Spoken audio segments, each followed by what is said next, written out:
Good morning मेरे प्यारे दोस्त, हिट द टारगेट में आपका बहुत बहुत स्वागत है। तो दोस्त, आज हम लोग हेरिडिटी एंड इवोल्यूशन का पार्ट 1 शुरू करने जा रहे हैं। तो दोस्त, इसमें हम देखेंगे हेरिडिटी क्या है, इवोल्यूशन क्या है।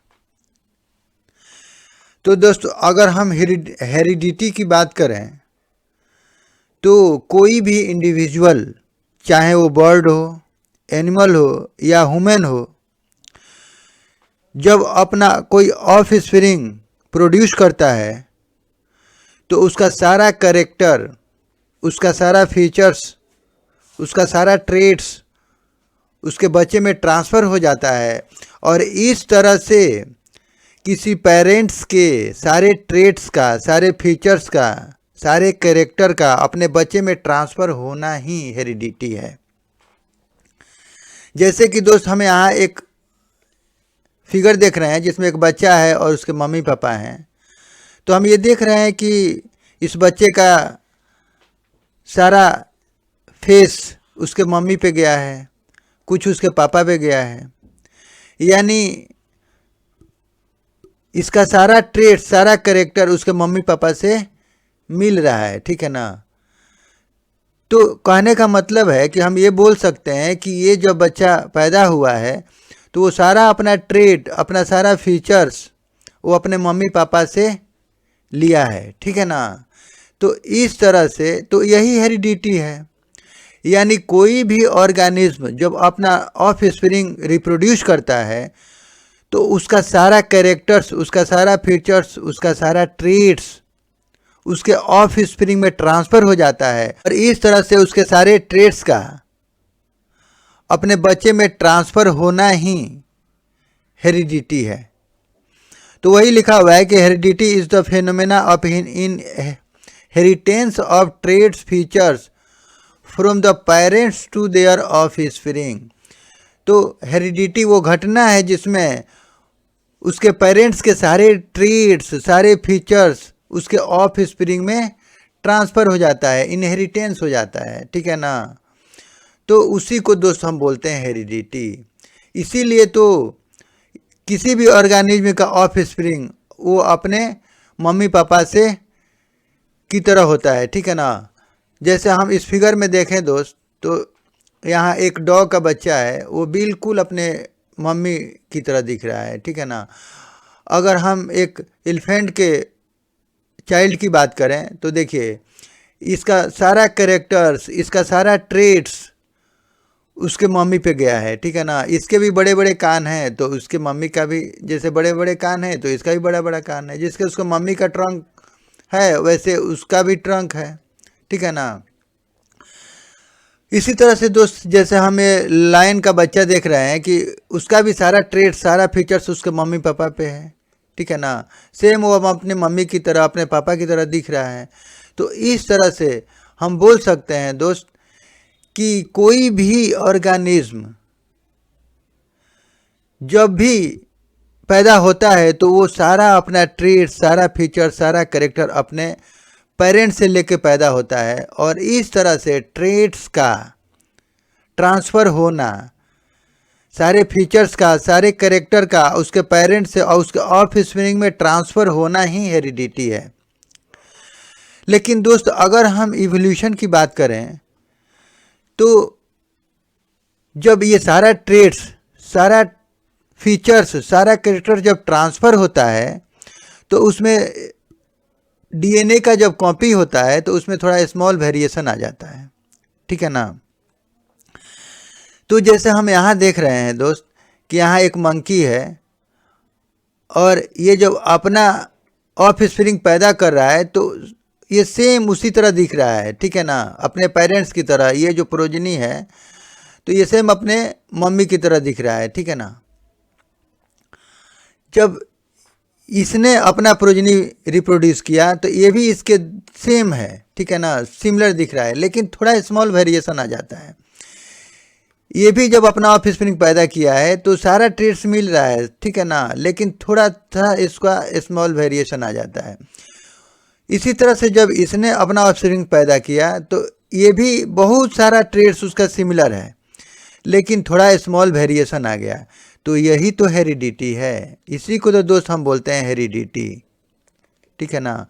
यानी इसका सारा ट्रेड्स उसके ऑफस्प्रिंग में ट्रांसफ़र हो रहा है, इसका भी अपना, इसका सारा फीचर्स इसमें ट्रांसफ़र, अपने बच्चे में ट्रांसफ़र हो रहा है, यहाँ भी हो रहा है। ये भी जब अपना प्रोजनी पैदा कर रहा है तो इसका भी सारा ट्रेड्स, इसका सारा फीचर्स अपने बच्चे में ट्रांसफ़र हो रहा है, और इस तरह से वो अपने पेरेंट्स की तरह सेम दिख रहा है, सिमिलर दिख रहा है। तो इसको बोलते हैं हेरिडिटी, ठीक है ना।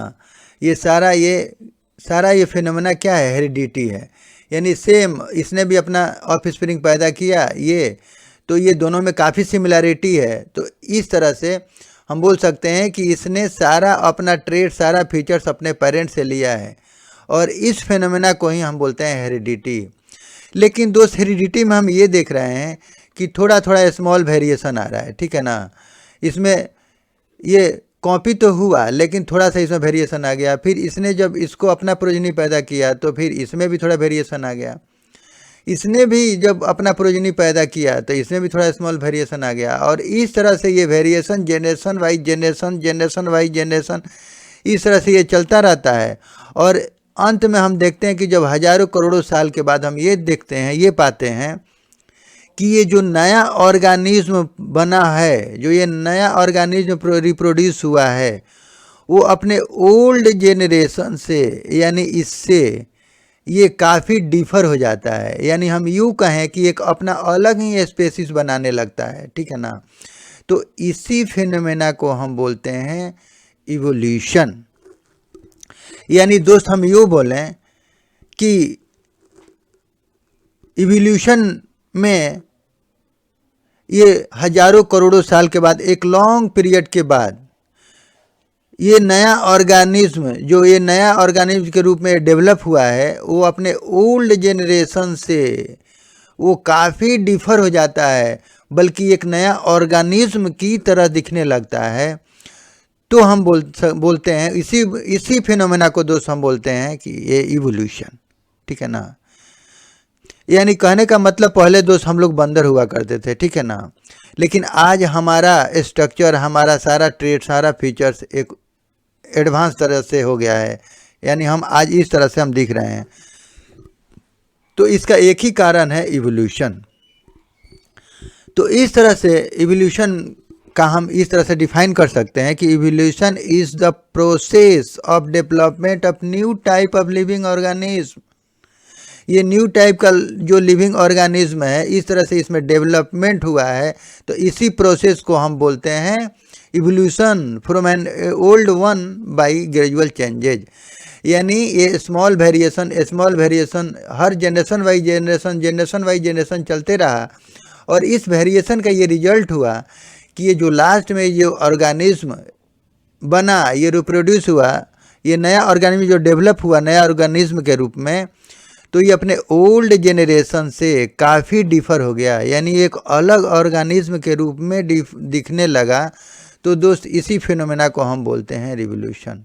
तो कहीं ना कहीं ये हेरिडिटी और इवोल्यूशन एक दूसरे से कनेक्टेड हैं।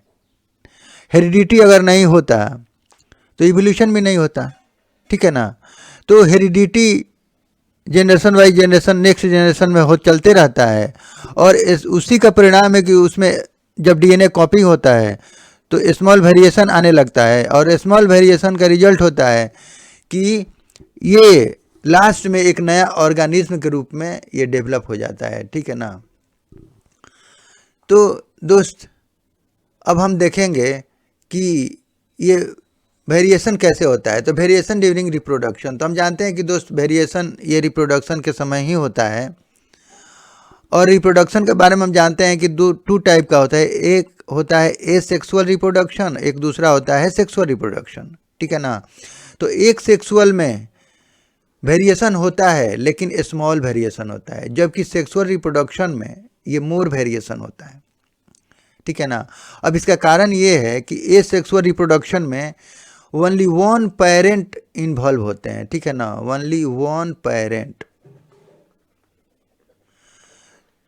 तो यहाँ डीएनए का जब कॉपी होता है तो स्मॉल वेरिएशन आता है, ठीक है ना।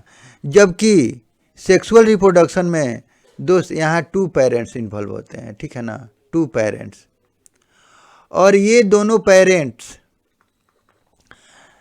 जब अपना ऑफ स्प्रिंग रिप्रोड्यूस करते हैं तो उसमें दोनों का ट्रेट, दोनों का कैरेक्टर, दोनों का फीचर्स ट्रांसफ़र होता है और इस तरह से इसमें एसेक्सुअल रिप्रोडक्शन के रिस्पेक्ट में कुछ ज़्यादा वेरिएशन देखने को मिलता है, ठीक है ना।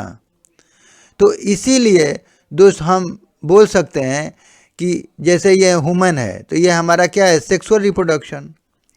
ये ह्यूमन स्पेसिस को दिखाया गया है तो जिसमें अलग अलग लोग दिखाई दे रहे हैं। तो इसमें हम ये देख रहे हैं कि दोस्त इनका ये ब्लॉन्ड हेयर है, ठीक है ना, जबकि इनका एक ब्लैक हेयर है। इनके फेसेस अलग अलग दिख रहे हैं, ठीक है ना। इनका हाइट लॉन्ग है, इनका हाइट कम है, ठीक है ना। उनके स्किन में भी काफ़ी डिफरेंस दिखने को मिल रहा है, ठीक है ना, दोनों की स्किन में। किसी का नाक लंबा हो जाता है, किसी का नाक शॉर्ट हो जाता है, ठीक है ना। तो इस तरह से हम जैसे अगर ईयर लोब की बात करें तो किसी का फिक्स्ड ईयर लोब्स होता है, यानी बिल्कुल सटा रहता है, और किसी का बिल्कुल हटा हुआ रहता है, ठीक है ना। तो इस तरह से हम देख रहे हैं कि एक ही स्पेसिस में ये जितने इंडिविजुअल्स हैं सभी एक दूसरे से थोड़ा थोड़ा हल्का हल्का डिफर हैं, ठीक है ना। तो सारा कैरेक्टर, सारा स्ट्रक्चर एक ह्यूमन की तरह तो है, लेकिन आपस में इनका कुछ फीचर्स अलग हैं जिससे ये अलग अलग दिख रहे हैं, ठीक है ना। तो ये सारा ये इवोल्यूशन का ही परिणाम है, ठीक है ना। तो इस तरह से हेरिडिटी तो हुआ है लेकिन स्मॉल वेरिएशन हुआ है, और इस तरह से ये हम सभी एक दूसरे से डिफर हो जाते हैं। तो इसी को लिखा है कि variation is a minor differences. ये वेरिएशन क्या है, तो ये माइनर डिफरेंसेस है which exist between individuals belonging to the same species. यानी ये सभी सेम स्पेसीज के हैं, एक ही स्पेसीज के हैं, लेकिन ये वेरिएशन के चलते ही इन सभी में आपस में एक माइनर सा डिफरेंसेस हो जाता है, ठीक है ना। ये सारे इंडिविजुअल एक दूसरे से थोड़ा थोड़ा अलग दिखने लगते हैं, तो यही वेरिएशन है, ठीक है ना। ये वेरिएशन का ही रिजल्ट है। जैसे दोस्त अब यहाँ पे एक एग्जाम्पल दिया हुआ है, जैसे एक हम मान लें कि एसेक्सुअल कोई ये ऑर्गेनिज्म है जो एसेक्सुअल रिप्रोडक्शन करता है, ठीक है ना। तो जब एसेक्सुअल रिप्रोडक्शन करता है तो इसने अपना 2 प्रोजनी बनाया, ऑफस्प्रिंग बनाया, ठीक है ना। तो हम यहाँ क्या देख रहे हैं कि सेम इसका स्ट्रक्चर सेम अपने मम्मी पापा की तरह है, ठीक है ना। इसका भी सारा स्ट्रक्चर सेम है, सेम दिख रहा है, ठीक है ना। यानी ये सारा अपना ट्रेट, सारा फीचर्स अपने पेरेंट्स से लिया है, ठीक है ना। और इस तरह से हम इसी को बोलते हैं दोस्त हेरेडिटी, ठीक है ना। लेकिन दोस्त जब इसने अपना प्रोजनी पैदा किया, जब इसका ऑफस्प्रिंग है, तो देखिए यहाँ पे थोड़ा स्मॉल डिफरेंसेस देखने को मिल रहा है। यहाँ भी थोड़ा अपने पेरेंट्स से ये स्मॉल वेरिएशन आ गया, ठीक है ना। तो दोस्त इस तरह से ये जनरेशन बाई जनरेशन ये स्मॉल वेरिएशन चलते रहता है। अब जैसे इसने अपना फर्दर अपना जो प्रोजनी पैदा किया, रिप्रोड्यूस किया, तो ये भी अपने पेरेंट्स से सेम दिख रहा है, ठीक है ना। लेकिन थोड़ा सा स्मॉल वेरिएशन यहाँ पे आ गया, ठीक है ना। ये भी स्मॉल वेरिएशन आ गया, इससे भी थोड़ा स्मॉल वेरिएशन यहाँ भी आ गया, ठीक है ना। तो इस तरह से दोस्त हम क्या देख रहे हैं कि इसका बहुत सारा ट्रेड्स तो ट्रांसफ़र हुआ है, सारा सेम दिख रहा है, सिमिलरिटी काफ़ी है, लेकिन इसमें स्मॉल वेरिएशन आ रहा है। तो ये सिमिलरिटी जो दिख रहा है इसी को बोलते हैं हेरेडिटी, ठीक है ना। ये हेरिडिटी है, लेकिन इसमें स्मॉल वेरिएशन चलते रहता है। और इस तरह से स्मॉल वेरिएशन, अब इसने भी जब अपना प्रोजनी पैदा किया, इसने भी जब अपना ऑफस्प्रिंग पैदा कर रहा है, तो सब में स्मॉल वेरिएशन चलते रहता है। और इस तरह से हजारों करोड़ों साल के बाद हम ये देखते हैं कि ये वेरिएशन चलते रहता है, और लास्ट में एक नया ऑर्गेनिज्म के रूप में ये दिखने लगता है, ठीक है ना। और ये नया ऑर्गेनिज्म के रूप में डेवलप हो जाता है, बल्कि हम यूँ कहें कि एक अपना अलग स्पेसीज ही बनाने लगता है, ठीक है ना, बिल्कुल डिफर हो जाता है। तो दोस्त इस फिनोमेना को ही हम बोलते हैं इवोल्यूशन, ठीक है ना। अब दोस्त अब ये वेरिएशन क्यों इम्पोर्टेंट है, तो इसको अगर जानने के लिए हम अगर बात करें, जैसे देखिए हम जानते हैं कि जब से अर्थ बना तब से ये बैक्टीरिया का जन्म हुआ, ठीक है ना। ये बैक्टीरिया हजारों करोड़ों साल जब से अर्थ बना है तब से ये बैक्टीरिया हैं अर्थ के ऊपर, ठीक है ना। तो आज इनका हम तरह तरह से इनका हम टाइप देखते हैं, वेरिएशन देखते हैं। बहुत सारे बैक्टीरिया हमारे आसपास हैं, तरह तरह के बैक्टीरिया हम देखते हैं, ठीक है ना। तो पहले एक टाइप के बैक्टीरिया पैदा हुआ, ठीक है ना, लेकिन इनमें स्मॉल वेरिएशन चलते रहा, स्मॉल वेरिएशन चलते रहा, और इस तरह से आज हम देखते हैं कि हमारे चारों तरफ इनके काफ़ी स्पेसीज बन गए हैं बैक्टीरिया का, ठीक है ना। इनका काफ़ी टाइप बन गया है। अगर हम मान लें कि इनमें कोई वेरिएशन नहीं हो तो क्या होता? तो अगर मान लीजिए कि किसी कारणवश कोई एस्टेरॉयड आके गिर जाए, या किसी कारणवश अर्थ का काफ़ी हॉट, अगर अर्थ हॉट हो जाता, ठीक है ना, अर्थ हॉट हो जाए, तो इस पर जितने बैक्टीरिया हैं वो तो सिमिलर हैं, हमने मान लिया कि सभी सिमिलर हैं। तो अगर उनमें कैपेसिटी रहेगा कि वो सारे हॉट को बियर कर पाएँ तब तो सारे जिंदा रहेंगे। अदरवाइज वो सारे बैक्टीरिया अगर उस हॉट को बर्दाश्त नहीं कर पाएँ तो सारे डेड हो जाएंगे। तो इस तरह से उनका स्पेसीज ही खत्म हो जाएगा, ठीक है ना। लेकिन अगर उनमें वेरिएशन ये चलते रहेगा तो उसमें क्या होगा कि किसी को हॉट बियर करने की क्षमता काफ़ी ज़्यादा हो जाएगी, किसी में नहीं होगा। तो इस तरह से कोई अगर घटना होता है, कोई नेचुरल क्लाइमेटिस होती है, तो उसमें कुछ बैक्टीरिया जो उस हॉट को बियर कर पाएंगे तो वो जिंदा हो रहेंगे, और जो नहीं बियर कर पाएंगे वो डेड हो जाएंगे।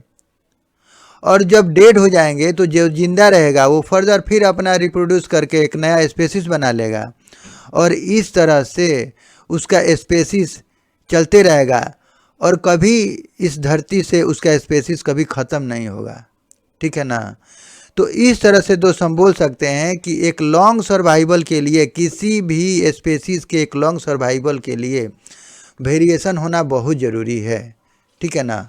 तो इसी चीज़ को दोस्त यहाँ पे लिखा हुआ है कि इफ़ नो वेरिएशन, अगर कोई वेरिएशन नहीं होता, ठीक है ना, तो ये तो दोस्त हाइपोथेटिकल केस है, ठीक है ना। ये हाइपोथेटिकल हमने माना था कि अगर वेरिएशन नहीं होता तो आइदर ऑल आर एलाइव, सभी जिंदा रहते, आइदर ऑल आर डेड, तो इस तरह से सभी मर जाते और उनका स्पेसीज ही ख़त्म हो जाता।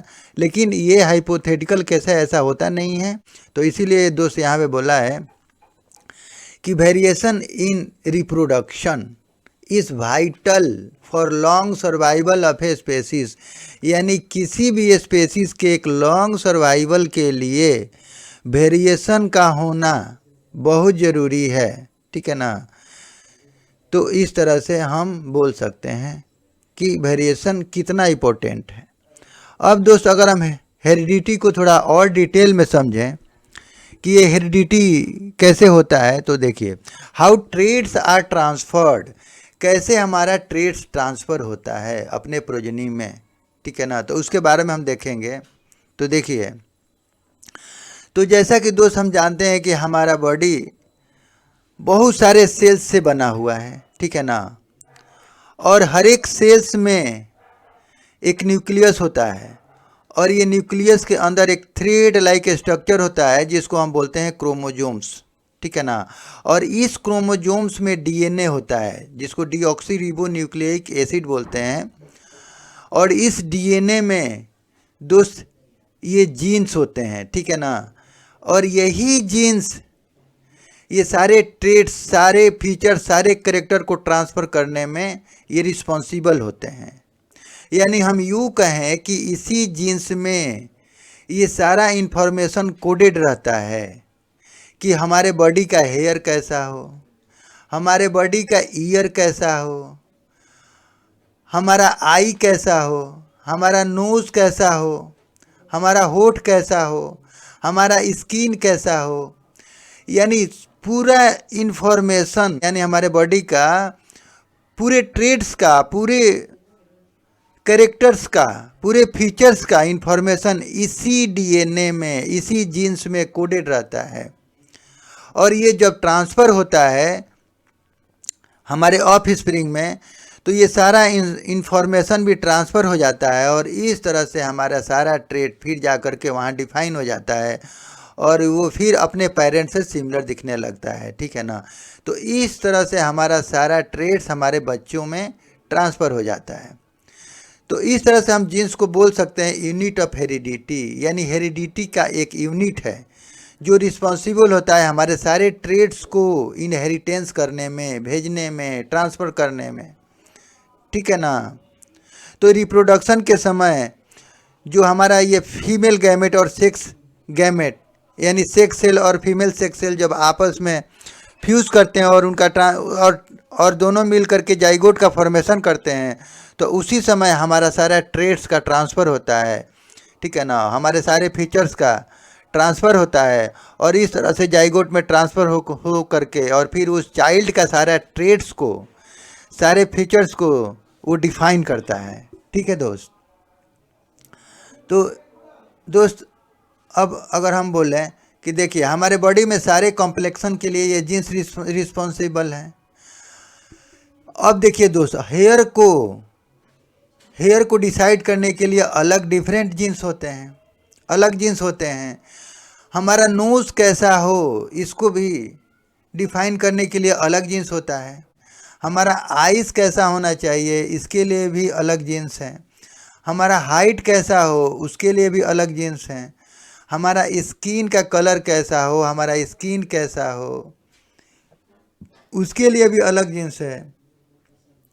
तो कहने का मतलब है कि डिफरेंट प्रॉपर्टीज़ के लिए डिफरेंट जीन्स हमारे क्रोमोसोम्स में प्रेजेंट होते हैं और हमारे हर एक अलग अलग ट्रेट्स को वो सारे अलग अलग जीन्स डिफाइन करते हैं। तो इस तरह से यहाँ पे वही लिखा हुआ है different genes for different properties, यानी डिफरेंट प्रॉपर्टीज़ के लिए डिफरेंट जीन्स हमारे क्रोमोसोम्स में प्रेजेंट रहते हैं, ठीक है ना। Genes are responsible for inheritance, और ये जीन्स ही ट्रेट को इनहेरिटेंस करने में ये रिस्पॉन्सिबल होते हैं, ठीक है ना, ऑफ ट्रेट्स। अब दोस्त अगर हम बात करें जीन वर्क इन पेयर, देखिए कोई भी ट्रेट को डिफाइन करने के लिए जो हमारे बॉडी में जीन्स होते हैं वो 2 टाइप में काम करते हैं, ठीक है ना। वो पेयर्स में होते हैं, ठीक है ना, वो 2 टाइप के होते हैं। तो एक को बोलते हैं दोस्त डोमिनेंट जीन और एक को बोलते हैं रिसेसिव जीन्स, ठीक है ना।